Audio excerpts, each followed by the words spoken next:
ბავშვიდობის ეკა სექსუალურობის რა მოგახსენო, მაგრამ აი ეგრე ვაჟკაცურად გამოიყურებით აქ ყოფილი ადამიანი, ასე რომ კიდე შეგახსენეთ უკვე ჩვენ ნახავთ ქართული საბრძოლო ხელოვნების თეატრალურ მხარეს, ასე რომ გიორგი არის ქართული საბრძოლო ხელოვნების თეატრის სამხატვრო ხელმძღვანელი და მე მინდა ეხლა ჩვენ გვაქვს წარმოდგენილი ცეკვები პლასტიკური. გიო, შენ უფრო კარგად ჩამოვაყალიბებ. ანუ იმ ეთნოგრაფიულ მასალებზე რაც ჩვენ მოვიძიეთ ამ 10 წლის განმავლობაში ჩამოვაყალიბეთ თეატრი, იმიტომ რომ ხო ეგ მინდოდა სულ მეკითხა რომ ძიმია ძალიან მე მიპასუხე. საბრძოლო სულისკვეთებას, საბრძოლო ხასიათს და დადგმები გვაქვს ხოლმე, მაგრამ ეხლა რასაც თქვენ აქ ნახავთ, ელემენტებს ვანახებთ. რა ეს ცეკვა არ არის, უბრალოდ აი იმ სპექტაკლის რაღაც პატარა ეპიზოდებია, ნაწილები არის.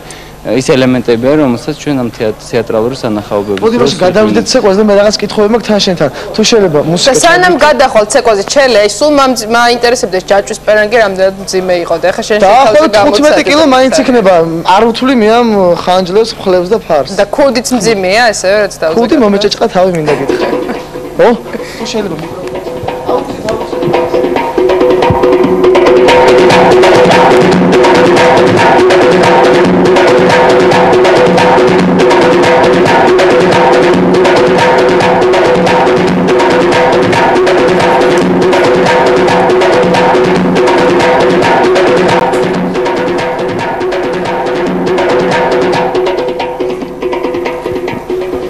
გიო შეგვიძლია აგვიხსნეს რას ნიშნავს ეს ყველაფერი? აი ეს არის მაგალითად თუშური ფარიკაობა, იგი მიმდინარეობს ორლესულა ორი ხმლით.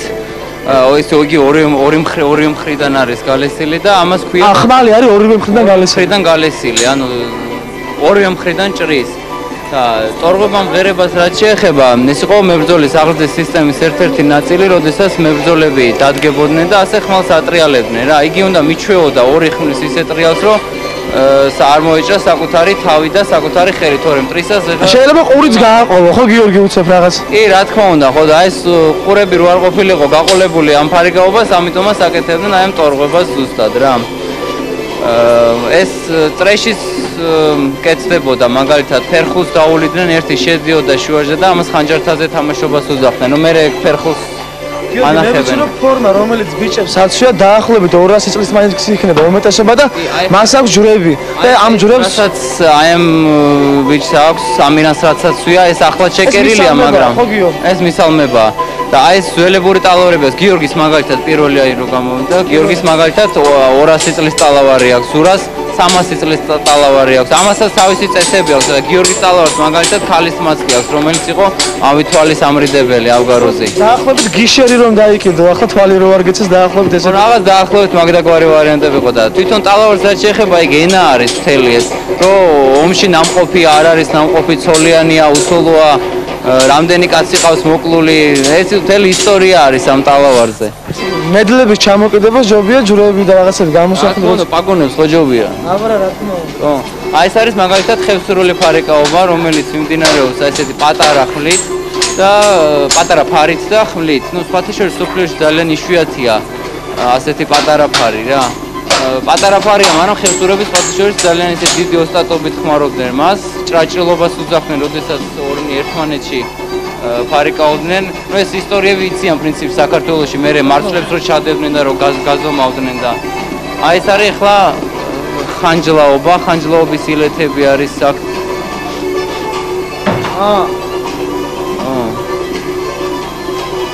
ესე იგი, ყოველთვის ძლიერი იმარჯვეს, მაგრამ ხო შეიძლება თქვა ამ დროს ეს მაჯის და კლავის მოჭრა რას ნიშნავს? მაინტერესებს. მაჯის და კლავის მოჭრა იმას ნიშნავს, რომ მოჭრა მაჯას და არა, რამდენი მაჯაც აქვს მოჭრილი, ესე იგი იმდენი რაღაცა უფრო ვაჟკაცია თუ რაღაცა. ხო განისაზღვრება, ვაჟაბშაველას აქვს. კი, ხევსურეთში იყო ასეთი ტრადიცია, რომ მოჭრიდნენ მარჯვენას, სიკვდილის მერე მოკლავდნენ, მერე მოჭრიდნენ მარჯვენას და ჩამოკიდებდნენ ქავის კარზე. ახლა დღეს ეგ წესი დღევანდელი დღესთვის მიუღებელია, მაგრამ ადრე სავსებით გასაგები იყო, იმიტომ რომ სულ ომი იყო, სულ იყო შემოსევები. შემოდიოდნენ, ომობდნენ, კლავდნენ და ოჯახ. აი ეს მაგალითად არის ჯოხით ბრძოლა, გინდა კომბლით ბრძოლა დავარქვათ, გინდა ჯოხით ბრძოლა არ აქვს მნიშვნელობა, რომელიც პრინციპში შუბის ეჭირათ, ან ჯოხი ეჭირათ, ან შუბი რა. გიორგი, თქვენ სურველებს, ვისაც სურ თავის შვილი აღზარდონ ქართულ ტრადიციებზე, სად შეიძლება თქვენი ნახვა და როგორ უნდა მოვიდნენ თქვენამდე? აი ბავშვები არის, ბავშვთა სახლთან არის მათი ვარჯიშები, ბავშვთა ფედერაციაში არის, დიდები აქ საცხენოსნო სპორტ სკოლაში არიან. პრინციპში ჩვენ საიტი გვაქვს ჩვენი www.mtavariJ, სადაც აბსოლუტურად ყველაფერი წერია მისამართები. www.mtavariJ. www.mtavariJ. ჩელე, ესეთ რაღაც მაინტერესებს. რამდენად უსაფრთხოა ეს ყველაფერი და თვითონ აი ამ ორთაბრძოლების დროს ხომ არავინ დაშავებულა რამე ესეთი გიორგი, აი თქვა ორთაბრძოლების დროს თქვენი ბიჭები ხომ არავინ დაშავებულა ისე სერიოზულად თქვა თუნდაც ეს ხმალი ყურში მოერტყა რომელიმეს. აი მე ვიცი რომ შენ მაგალითად რაღაც ძალიან ჭრილობა გაქვს აი რეპეტიციების ეტყობა არის კიდევ ისტორია ქართული საბრძოლო ხელოვნების პრინციპში. იმიტომ რომ ძალიან ხშირია ასეთი შემთხვევები რა, იმიტომ რომ რაღაცას დაღლილი ხარ, რეპეტიცია თუ ვარჯიში რომ მიდის, ვერ გათვლი რაღაცას მოხდება და აგერ 4 ადგილას მადევს 6-6 ნაკერი. და ამათაც სხვათა შორის, ამათაც მოსვლია ტრაუმები რა, უბრალოდ მაქსიმალურად ვცდილობთ რომ ისეთი ტრაუმები არ მივიღოთ, რომელსაც მე ვერ მოვირჩენთ და ვერ სერიოზულად თუმცა ეს სურვილს არ უკლავთ იმის რომ განაგრძონ ეს თავით პროფესია, საქმიანობა. ეკა ვერ გავიგე? სურვილს მაინც არ უკლავთ, მიუხედავად იმისა რომ ამდენ შრამებს იღებენ, სურვილი არ უქრებათ იმის რომ განაგრძონ თავისი. მაგრამ სურვილი მაინც აქვს, იმიტომ რომ ქართული ტრადიციული მაინც ჩემთვისაც ძალიან მისაღებია და რაღაც მე მიხარია ხა ამ ფორმაში რო ვარ გამოწყობილი და ასე რომ ეს ბიჭები, ეხა ეს ორი ხვლით. ეხა ეს ისე ტორღვება არის იგივე. ეხა დადგმები რაც გვაქვს ჩვენ, ეს სხვადასხვა კომპოზიციები არის რა.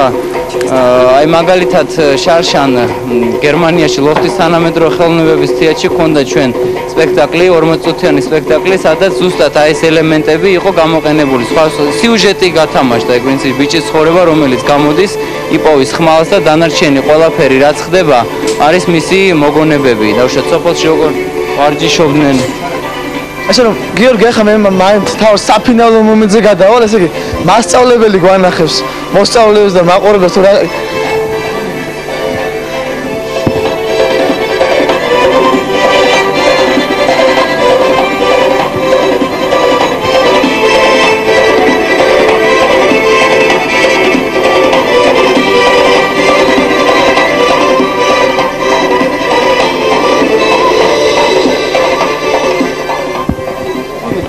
კიდე შეგახსენებთ ჩვენ ვართ ქართული საბრძოლო ხელოვნების. ჩელე, იქნებ გითხრა და გვაჩვენო რა ისწავლე ამ ხნისგანვე. მე მასწავლეს რამოდენიმე ილეთი, მაგრამ ამ ილეთის გაკეთებას მე არ ვურჩევ ჩემ თავს, იმიტომ რომ ძალიან ბევრ შემთხვევაში შეიძლება დავზიანდე, მაგრამ ჯანდაბას. კარგი, თავს ნუ მოიყვავდა ნუ შეგვეწირები. ხანჯლები? მეორე ხანჯალის გვათხოვე თუ შეიძლება. იმედი არ მომაჭდა მარჯვენას. სერი ხანჯლის წართმევა, ხმლის წართმევა უბრალოდ, ხო? ეს არის ერთი ილეთი, ეხა მეორე ილეთი, ცოტა ფრთხილად რა გია რა. მაინც კურსელები ვართ, ხო იცი?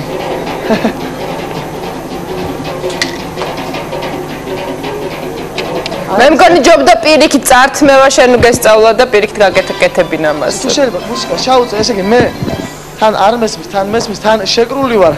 არა, გასკებდებით, მე მგონი ჯობდა მეთქი შენ პირიქით გაგაკეთებინა და მეორე ხელობა გესწავლა, ანუ წართმევა ხმლის. კი ჯობდა, მაგრამ ჯობია მე ისე თქვენთან სამსახურში მოვა.